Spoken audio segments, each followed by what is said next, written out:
What's up? Ok, ça commence bien. Je suis l'homme masqué, vous regardez Spotel. Bienvenue dans ce putain de 17ème épisode. Et aujourd'hui, on va pas s'attaquer ni à un, ni à deux, ni même à 3 super-héros, mais à 6 d'entre eux. Et tous d'un coup, s'il vous plaît. Tu te surestimes énormément. Oh, mais c'est surtout votre film qui s'est surestimé si vous pensiez y aller là, Avengers. Oh, il me l'a enlevé de la bouche. Non, parce qu'on va pas se mentir, on aurait pu remplacer le titre de ce film par les ayants droit de DC Comics se sont enfin réunis autour d'une table et ils se sont dit waouh les mecs, on serait pas en train de se faire baiser par Marvel et les Avengers depuis presque 10 ans, alors que nous aussi on a des super-héros badass, il serait peut-être temps d'en faire un film, vous croyez pas? Voilà, ça serait plus approprié comme titre. Bref, vous l'aurez compris, aujourd'hui on va spotter.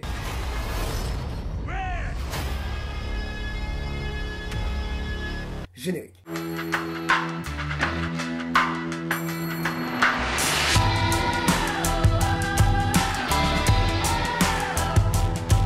Quand j'ai commencé à analyser ce film, je me suis dit que ça aurait été super si j'aurais pu trouver un fort accord pour chaque héros. J'aurais pu faire un bon épisode autour de ça, en articulant quelques vannes autour de chaque personnage. Et devinez quoi? Eh ben pas du tout. Vous plaisantez, j'espère. Ah mais attends, j'en ai quand même trouvé un ou deux qui les conservent. Comme celui avec le petit flash là. Je vais vous passer l'extrait et on va voir si vous allez réussir à le trouver.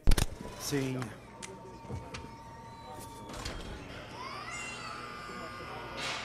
Allez, dépêche-toi.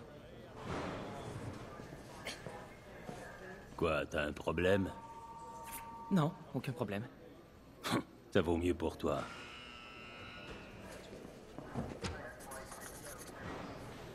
Alors, il est où ce fort accord? Bonne question. Et la réponse en fin de vidéo. Fils de pute, il est sérieux avec ses conneries? Oui. Du coup, fort accord suivant. Et dans la catégorie des erreurs un petit peu trop faciles, / les gars, vous aurez pu faire un petit effort quand même, là on est pas mal. Genre dans cette scène par exemple, là on a deux policiers qui marchent, ok? On a le Black ici qui tient ses documents. C'est un peu simpliste comme description.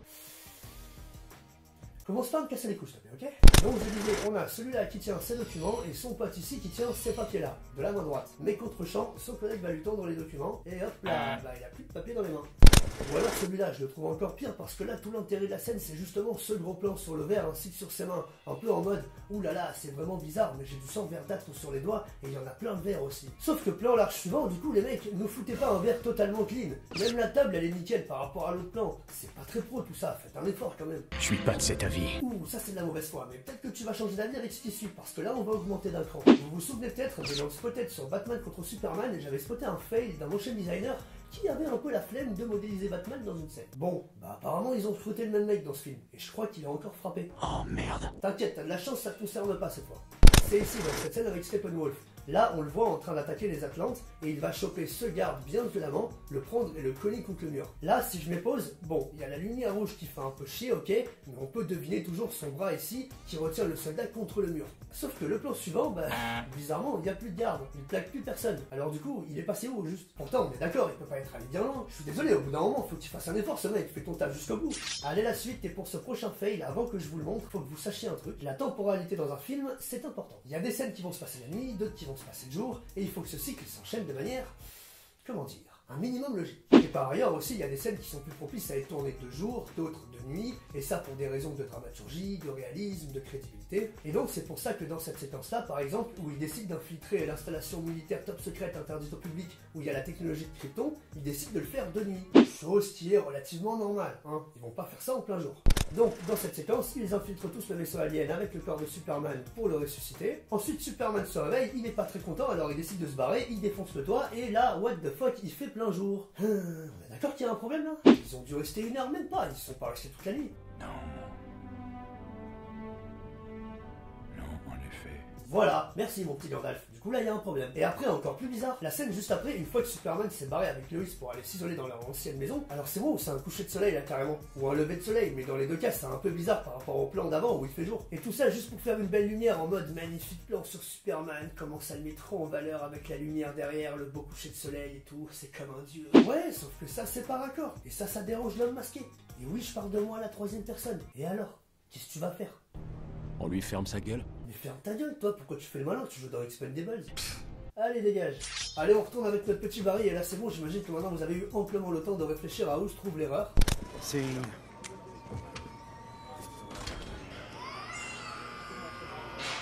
Allez, dépêche-toi. Quoi, t'as un problème? Non, toujours pas? Non. Bon, bah on y retourne. C'est vrai que pour celle-là, fallait être observateur. Regardez bien, là on a Barry qui va remplir une première fois la feuille. Sur ce gros plan, il va cocher cette case-là. Ensuite, plan large, le mec derrière vient lui casser les couilles, on voit Barry sur ce plan-là qui se retourne, mais si on regarde plus attentivement la feuille, on peut remarquer qu'ici à ce niveau il y a quelque chose d'écrit, il y a des traits noirs qui ont déjà été tracés. Quelque chose comme une signature par exemple. Alors qu'il n'est pas censé l'avoir déjà signé, car ce n'est que après, quand il se retourne une deuxième fois pour compléter la feuille, qu'il va la signer. Même d'ailleurs, si je mets les deux images côte à côte, ce dessin justement ressemble plutôt étrangement à la signature qu'il fera juste après. Allez, une petite scène bullshit pour finir, et je m'attendais pas à ce que ce film en ait autant. Mais il y en a une qui m'a vraiment fait rire. Quand Superman se fait ressusciter, au début il est un peu désorienté. Du coup il va commencer à se battre contre la Justice League. Et là, il y a Aquaman. Aquaman, hein, s'il te plaît. Quelqu'un peut me rappeler déjà c'est quoi le pouvoir de ce mec? Il se pointe l'hiver quand les habitants ont faim. Et il apporte du poisson. Ah oui, voilà. C'est ça. Du coup le mec il attaque Superman. Donc bon, inévitablement... Arthur, il faut qu'on l'immobilise. Sans déconner.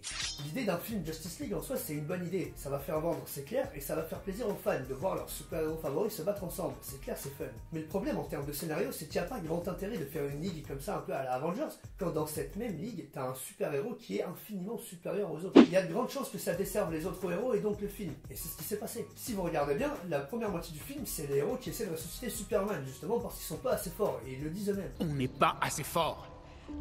Les aptitudes de chacun ont leurs limites. Et ça les amis, c'est le plus gros aveu de faiblesse scénaristique que j'ai vu de ma vie. Et l'autre moitié du film, bah du coup c'est Superman qui fait 90% du boulot. T'as vraiment cette impression que les autres héros servent plus à grand chose à ce moment-là. Même si j'ai apprécié le film personnellement, mais c'est le ressenti que j'ai eu pendant tout le film. Et je trouve ça un peu dommage.